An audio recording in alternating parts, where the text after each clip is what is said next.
5 new streaming shows to talk about this week, but I think even more importantly than that, we've got all of the broadcast network schedules for the fall. This was the big week for upfronts, so we have what has been canceled, we have what we'll be seeing in the fall on all the major networks, so we'll go over all of it. Let's talk TV.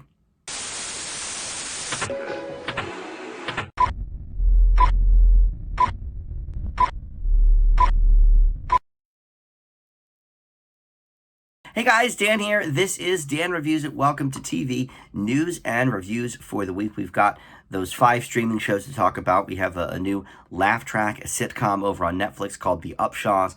We have The Underground Railroad on Amazon Prime, kind of a fantasy version of what the Underground Railroad was like.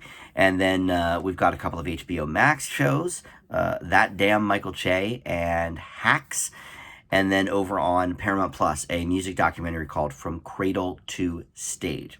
But first, we're going to talk about the news, and I think the only thing we're really going to talk about is all of these fall schedules. So the networks all had their upfronts this week, telling us what their fall schedules were going to be like. And that includes also some things that, we're going to save this for mid-season and this and that. But it tells us basically all the shows that have been canceled as well. And now that most networks have their own streaming service, not everything gets canceled right out. Sometimes it gets renewed and moved to their streaming service. So that has happened with a couple of shows as well we're going to talk about. So let's go in order. I think this is in order of how they, what day they presented this week at the upfront. So NBC was first.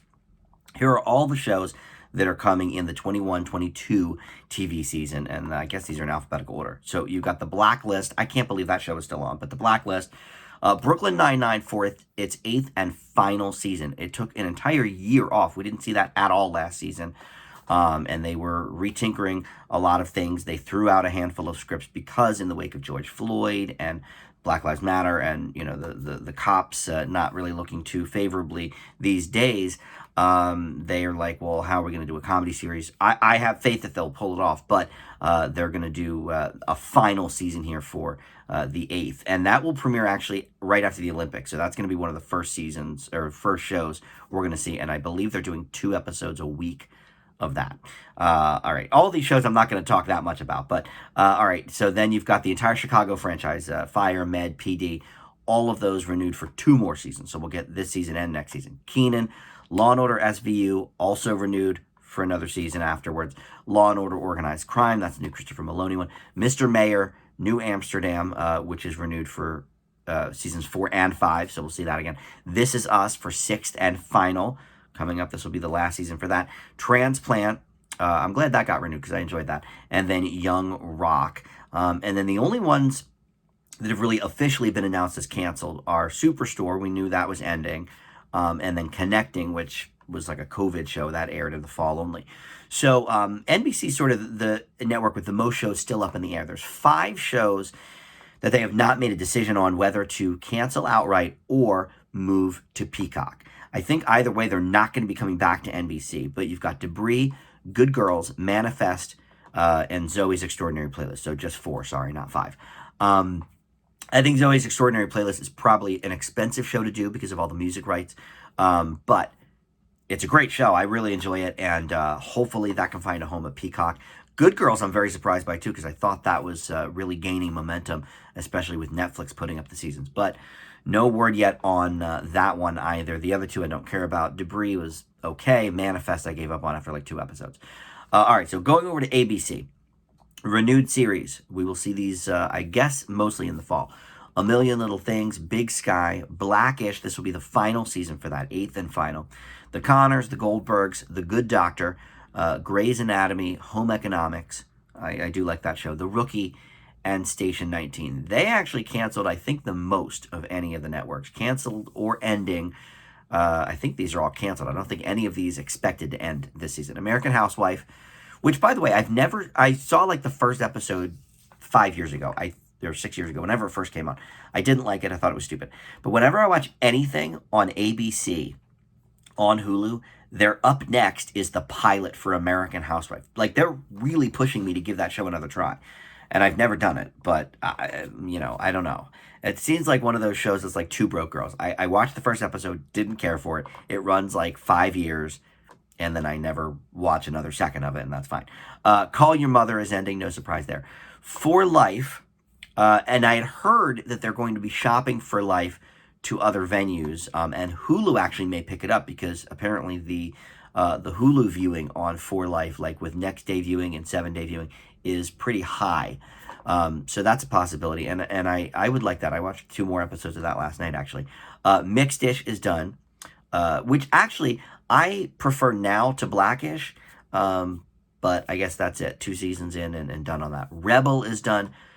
Stumptown we knew is done, but that still hits hard. And then United We Fall, which is that sitcom about, was that Will Sasso was in that? That was horrible. So that was a summer series that is not going through. All right.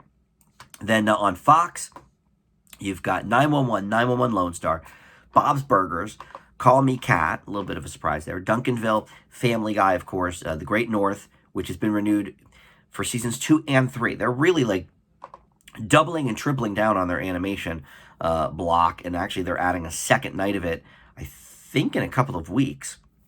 I believe it's going to be on Monday. So Sunday and Monday are going to be animated blocks for Fox. The Resident, love that show, and The Simpsons, of course, always renewed for a couple of seasons at a time. So that goes through this coming season and then the following season through season 34 for The Simpsons, believe it or not. Then canceled, Bless the Hearts, Last Man Standing, that's not as much canceled as just ending, and Prodigal Son, that was just announced last week, and then a couple from the summer that were sort of holdovers from COVID times that were going to be mid-season replacements last spring or whatever. Next and Filthy Rich. We knew that a long time ago. And then the only one they haven't made a decision yet is The Moodies. That's the Dennis Leary TV show. I didn't see this latest season. I watched all episodes, I think there was only 4 of them, of The Holiday, The Moodies Christmas special that they broke up into 4 different episodes. That was what, in the winter of 2019? Was it? I think it was. And so then in spring of 2021, they ordered it to series. So they have not announced what that's going to be yet, if they're renewing that. But I enjoyed, what I saw of that.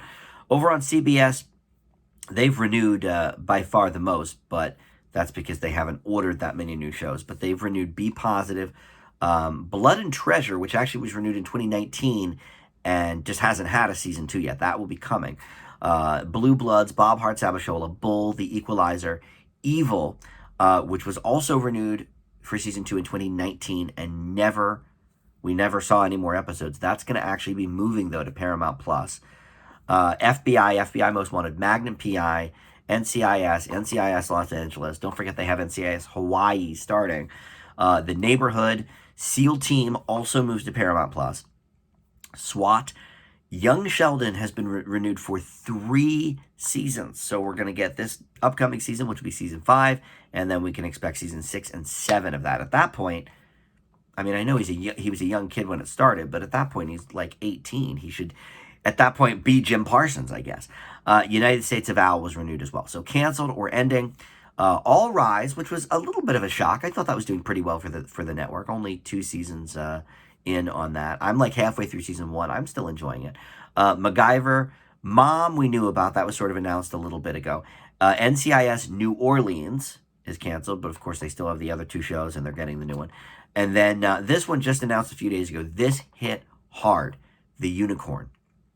For me, one of the top comedies on television. One of the top shows, I guess, on television. Certainly for broadcast. But it didn't fit in with CBS.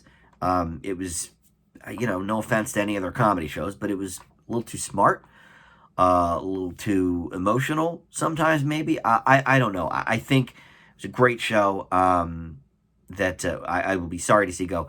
I thought that's maybe one they could have put on Paramount Plus. Paramount Plus has almost no comedy shows. So why not put, one of your most beloved shows? Critically, it's a success. But, look, when your comedies are Bob Hart's Abishola and Be Positive, look, it's not a Chuck Lorre show. It's not a laugh track show. So it gets dumped, and that's unfortunate.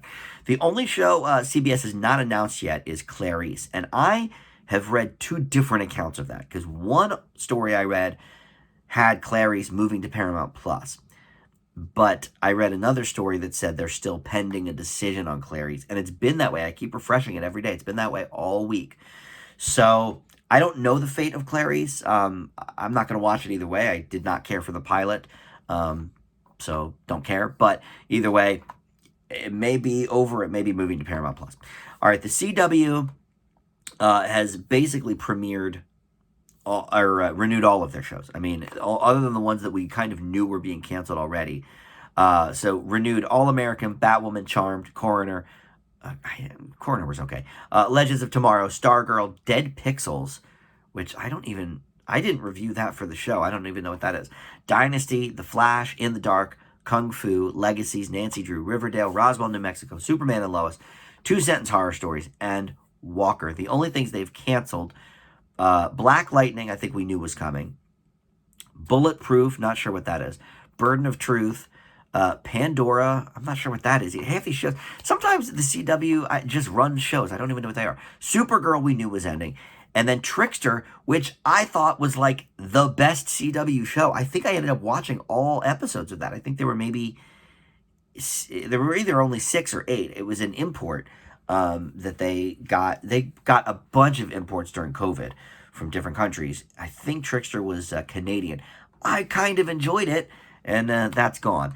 So they have not renewed 2 shows yet. They're still waiting for results on Devils, which is an Italian import that they got over COVID, and that was with Patrick Dempsey. I did not care for that when I reviewed it. And then The Outpost, I don't know much about, but that is for season 3, which has been extended, but it has not yet renewed for season 4. So I guess that means it was probably shut down for COVID restrictions, and they just haven't finished filming season 3 yet, or something. I don't know. And then they only have one new show for the fall, which is 4400, the reboot of that. That's it. Everything else, which is odd because they've canceled, 4 or 5 shows. But they run shows. They have basically 3 seasons on the CW, because they have the fall season, mid-season, which starts like January, February, and then they do have a full summer slate.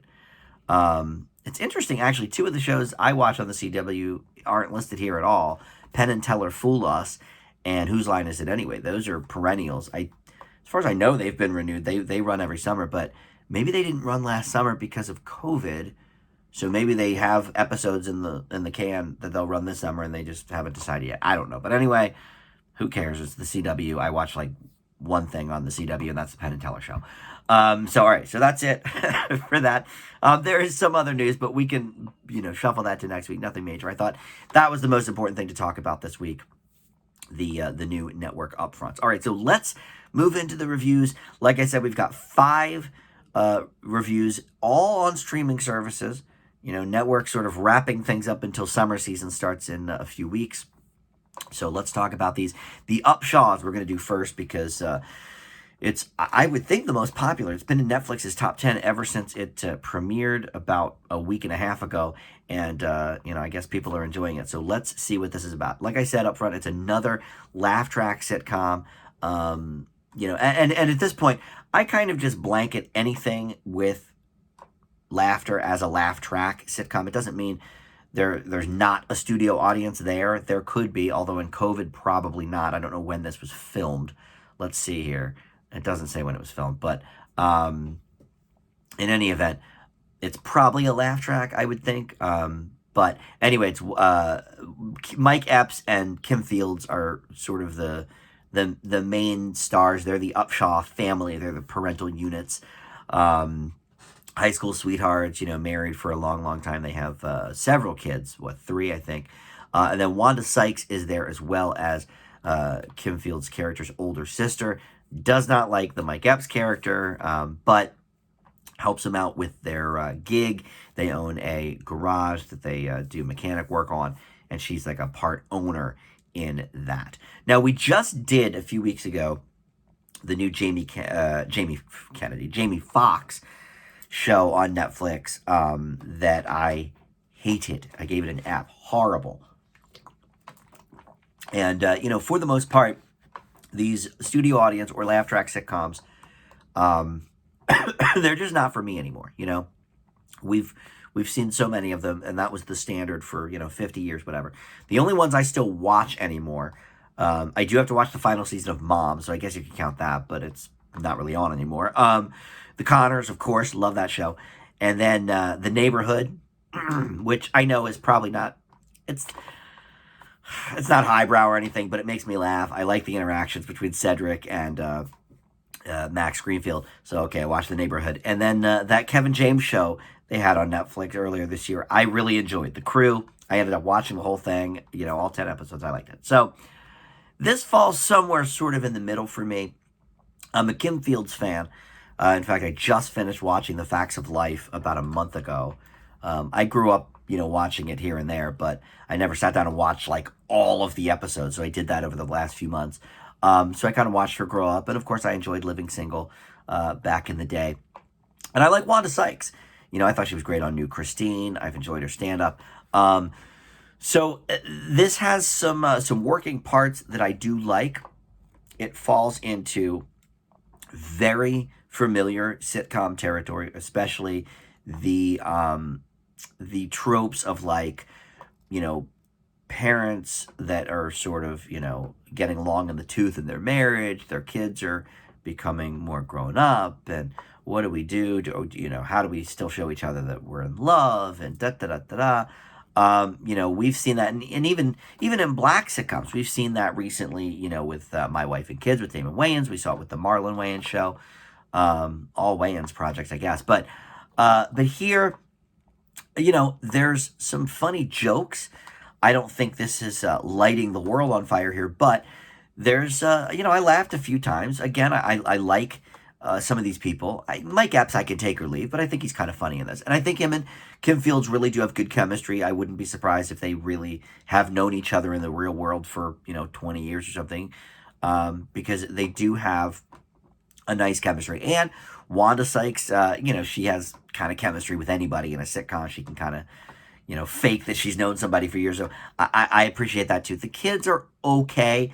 A couple of them are, funny enough, I guess, what you need for this type of show. A couple of them are very annoying, which also tends to happen. One of my biggest complaints, though, about this show is it is TV-14, and that's fine. I don't necessarily care about that. But what that means is they can get away with saying the S word, but basically not much else, nothing more than that. And that's fine too, shows on FX all the time use that. Always Sunny has been using that, for 15 years. The problem is, because they've decided that's their lane, they drop it like it's hello. I mean, every third sentence they're saying it.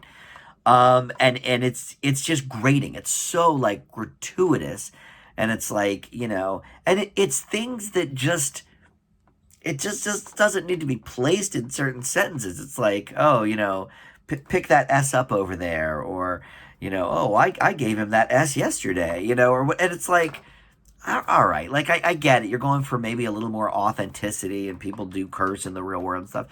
That's fine, but like, if you're going for this is going to be a family sitcom, I'm not sure it's necessary. It just comes off as very noticeable.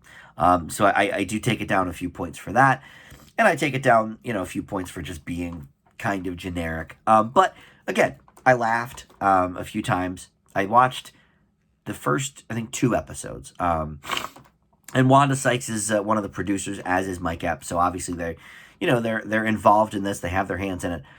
It's not going to reinvent the wheel. I thought it was okay. Definitely not nearly as bad as that horrible Jamie Foxx show. I'm going to leave the Upshaws with a C. So up next, let's go to another, predominantly African-American cast, The Underground Railroad. This is based on a book by Colson Whitehead. And the book is a fantasy novel, which I actually didn't realize when I started watching it. I thought it was going to be, not, maybe a documentary, but I thought it was going to be a true-to-life story about the Underground Railroad, and it's not. In this, the Underground Railroad basically is a real railroad. It's not, just a metaphor, for this network of the abolitionists that they have. It's a real railroad. It's got engineers, conductors, tracks, tunnels, all of these things. So they use magical realism here. And to be honest, I'm not quite sure how to feel about it. The people you might recognize in this includes Joel Edgerton, who's playing Arnold, a slave catcher. And then, a few of the minor characters. William Jackson Harper, you might recognize from The Good Place. He played Chidi, and a few other people. But the main characters are Joel Edgerton as Arnold, his assistant, played by Chase Dillon, and then the main sort of defector, you might say, is this gal who I'm not familiar with, Thuzo Mabidu. I'm not familiar with her at all, but she is South African. She's done soap operas there. Maybe this is one of her first, American shows. I don't know. But here's another one where, excuse me, it's a little bit odd in its setup because there's 10 episodes total. Most of them are like an hour and 5, an hour and 10. They're long episodes, right? And then one episode is 19 minutes in the middle. It's like episode 7 or something. And I haven't gotten that far. I only watched 2 episodes, but I can't figure out why. Like, I don't know why you wouldn't just lump it in with one of the long ones. So, or just make it 9 episodes and cut out some of that. So that seemed very odd to me. It's a nitpick, but I don't know. When you sit down to watch a show and you're like, okay, I have an hour, I'm going to watch this show, and then all of a sudden it's 19 minutes, and you're like, well, okay, but I can't watch the next one. The next one's an hour and, 10 minutes. Whatever. This is another one produced by Brad Pitt, though, which stuck out to me, I should say, because he did 12 Years a Slave as well. He was one of the producers of that, and of course he starred in it as well. So, obviously, the whole slavery situation and the horribleness of that and shining a light on some of these things is a passion project for Brad Pitt. I can appreciate that. The show version of the book was created by Barry Jenkins, who is an Oscar winner for Moonlight. He directs all of these episodes as well, so he didn't just do the translation. But each or the first few episodes anyway, takes place in a different state. And so we're sort of seeing Cora's travels from state to state here. It starts in Georgia, episode 2 is in South Carolina, episode 3, North Carolina, episode 5 is Tennessee. So we're sort of seeing her journey. There is some real serious hardcore stuff in this show. When we're talking about the all of the horrors and really violent things about slavery, and there are plenty. We see a lot of them on display here. In the first episode alone, there is a man who has been lashed, I don't know, 150 times maybe, that they then set on fire, and we see it.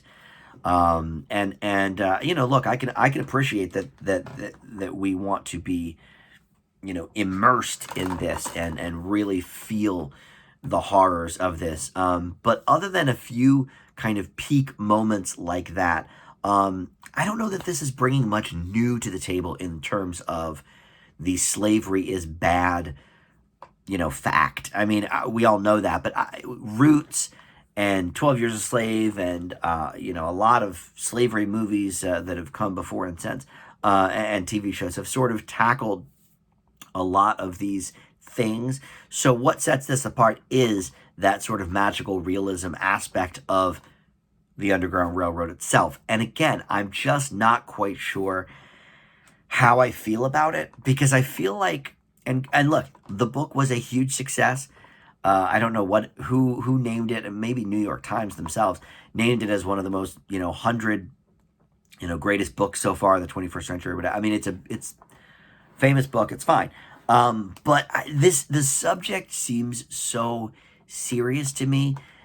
And I feel like our school systems fail so much at teaching history, and especially Black history, that I'm not sure that we need a show that gives us this entire different reality, because I think some people might, because it's not very, they don't really express anywhere that it's like a fictional narrative, you know.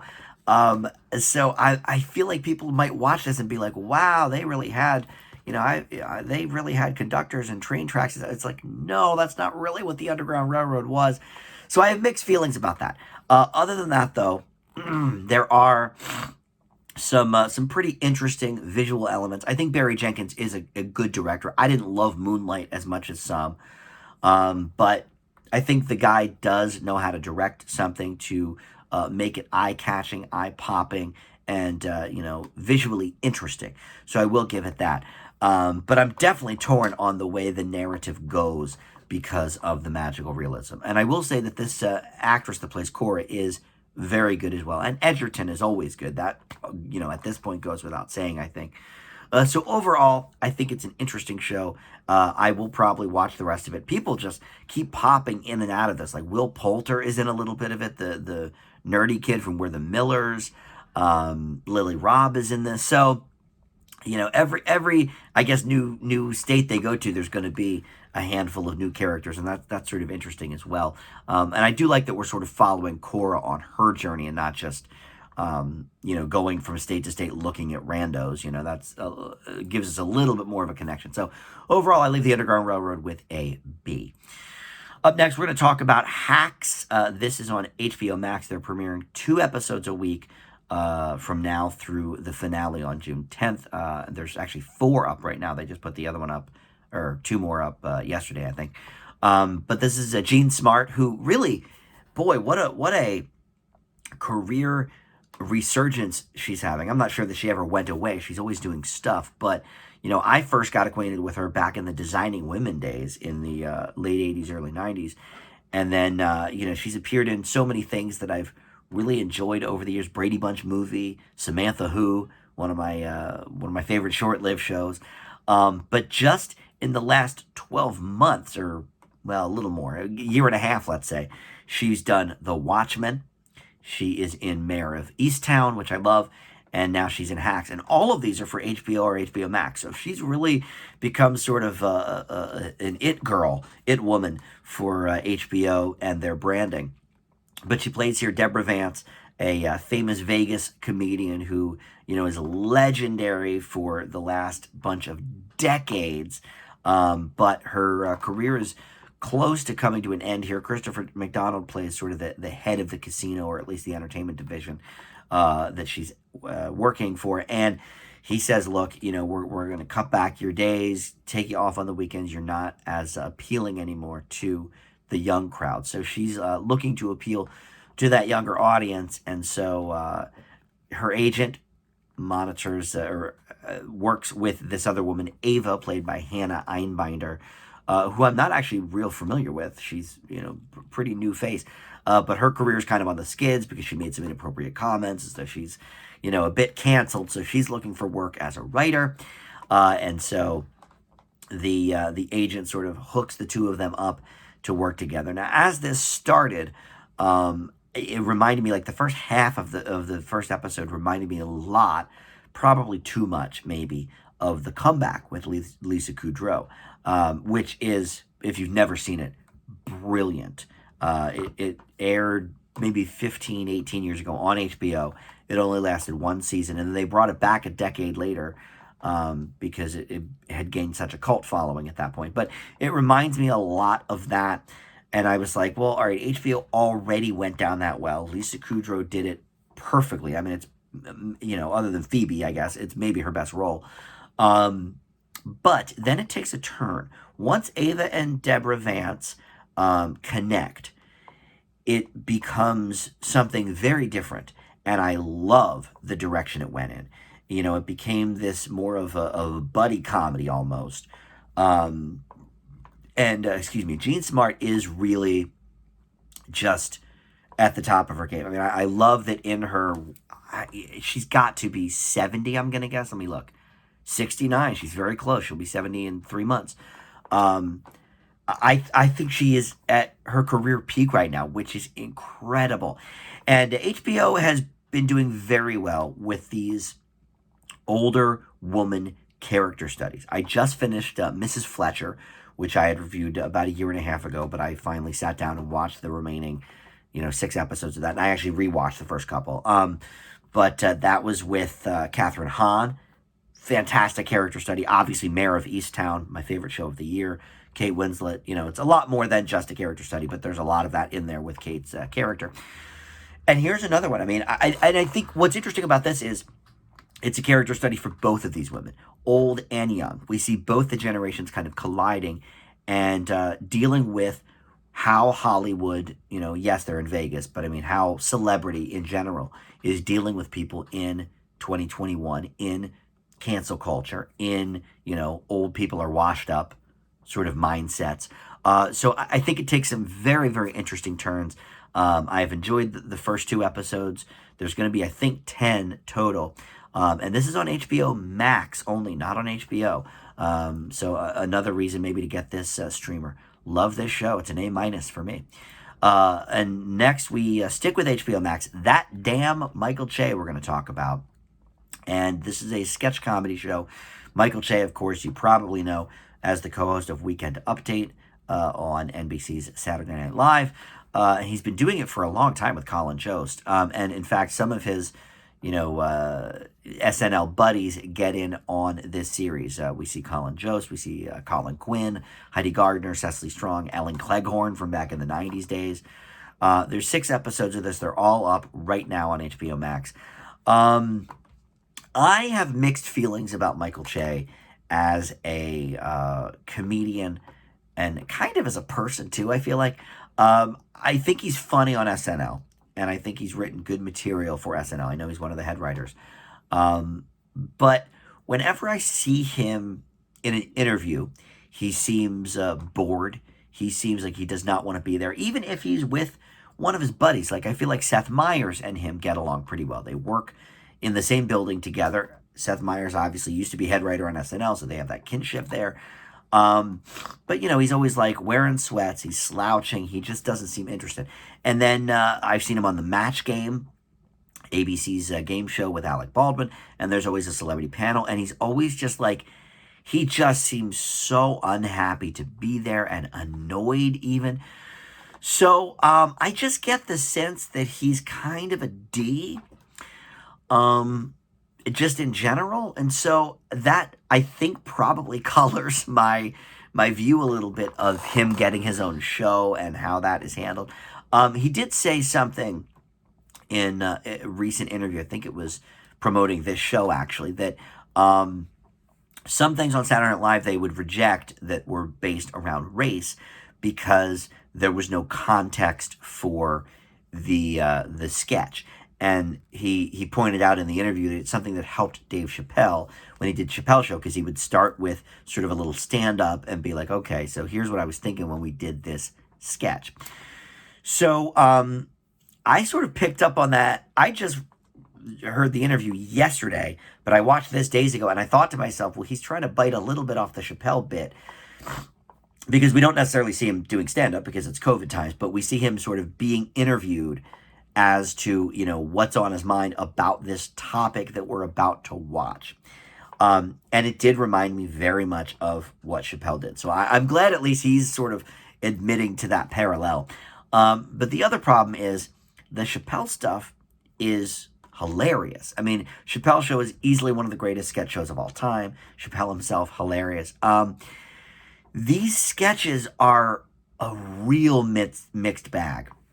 And each episode has a theme. So the first episode was about the police.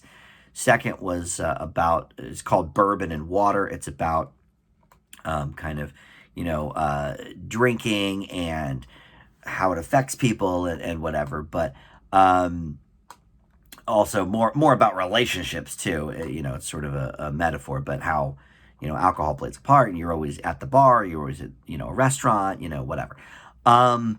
But to be honest, it's not all that funny. I mean, some of it is sort of poignant and like, oh, okay, well, makes you think a little bit. Like in the first episode, his character, maybe he's playing himself in it. It's never really said, but he gets trapped in an elevator with Cecily Strong's character, who's like a strong, Black Lives Matter, all cops are bad kind of white woman that, will spend all this time saying to black people, oh, I apologize and this and that. And Michael Chase is like, yeah, whatever, like, it's fine, you just know, that this is going on, whatever. And she just goes on and on and on. And he's like, yeah, I get it. Like, I've lived it, And he expresses to her, look, you're new to this.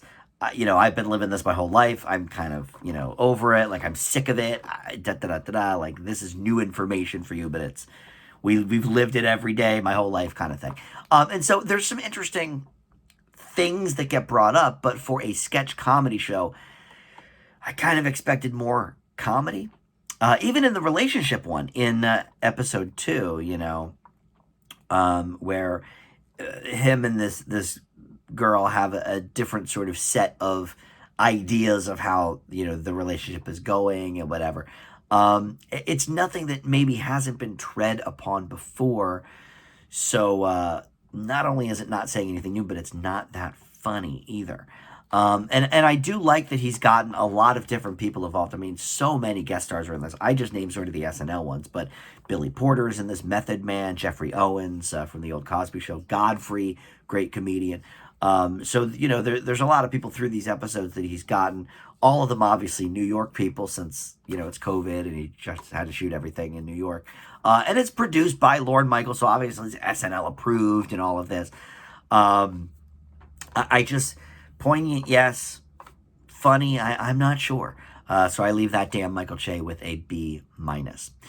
And then finally, we've got From Cradle to Stage. This is a music documentary series on Paramount Plus based on the book of the same name. So this is Dave Grohl's mom. Dave Grohl, of course, Foo Fighters, Nirvana fame, and just all around great guy. One of the nicest people I've ever met, by the way. And his mother wrote this book, From Cradle to Stage, where she went around interviewing some moms of famous musicians and sort of found out, okay, where do I get my inspiration? And so a lot of the mothers that she interviewed, along with now the band members themselves, appear on this show. And we meet kind of the whole family in some ways. So the first episode, Dan Reynolds from Imagine Dragons. Second episode is Pharrell. Those are the only ones I watched, but I know Geddy Lee is part of this from Rush. I forget who else they said, but anyway, I think there's maybe 6 episodes total for this. It's interesting. I mean, we see Dave and his mom go all along the journey with these people, and they sort of relate, about themselves with the singer or the mother. And like for Pharrell, for example, him and Dave Grohl both grew up in Virginia, and so they have sort of a connection that way. Dan Reynolds, well, he was, all into Nirvana, so of course, they have that. But, the process of, starting out and whatever. And interestingly enough, these first 2 episodes, Pharrell and Dan Reynolds both had a lot to do with the church. They had a lot to do with growing up in a musical church. That sort of informed a lot of what they did, and Pharrell went, a bit more naughty with a lot of his records, and the church maybe didn't approve of it, but his grandmother was like, look, that's his job, he does his thing, whatever. So that his grandmother's not with us anymore, they didn't interview her, but that's a story that the mom told us. The one thing I would say about it, now as a music fan, obviously, I'm probably a little more interested in this show than maybe a lot of you will be. And of course, a huge Foo Fighters fan too. But I do think the sort of, it's not just a journey with the mother. Like, I felt like when I knew about the book, I never read the book, but from everything I knew about it, it was really just Dave Grohl's mom sitting down with the mom of the person and, okay, let's talk about, your influence on him and what you felt when he became famous and this and that and the other thing. And here, it's much less about that as it is about, let's talk about your career on the whole. Let's talk about the whole family. Let's get the famous person, Pharrell, Dan Reynolds, Geddy Lee, whoever, involved and have them talk about their experiences while they're next to their mom. So I feel like this has a different vibe, kind of, than the book. And I mean, you know, if I wanted to watch an Imagine Dragons documentary, you know, I'm sure there's probably one out there, you know, that's, you know, probably some cheapo, like, YouTube hour-long documentary or whatever. That's fine. Or I could just watch a bunch of interviews with Dan Reynolds. I was sort of keen on the concept of let's focus on the mothers and hear mainly from them. We don't hear from them all that much. I really wanted more from that. So I think this is good. I think it's interesting. I love that Dave Grohl is involved, and I love that we learn more about Dave's relationship with his mom in each episode. We sort of, you know, they sort of give us drips and drabs of that throughout. So I liked that too. But overall, I guess I thought this was going to be for me like an A, like a slam dunk. Oh my God, one of the best shows I've seen all year. It's very good. And I like it probably more than most will because of the music connection. But I thought it was lacking a little bit in some of those areas. So I will leave From Cradle to Stage with a B. All right, that will do it. Next week we'll have a full slate of news. You know, some of the stuff from this week, and then next week's news. There probably won't be much to come out now that the upfronts are over. There's no more renewals and cancellations, I guess. But maybe NBC will decide on some of those shows. I would love if Zoe and Good Girls continued. So, you know, fingers crossed on that one. But thank you for watching, and we'll see you back here next time. Bye.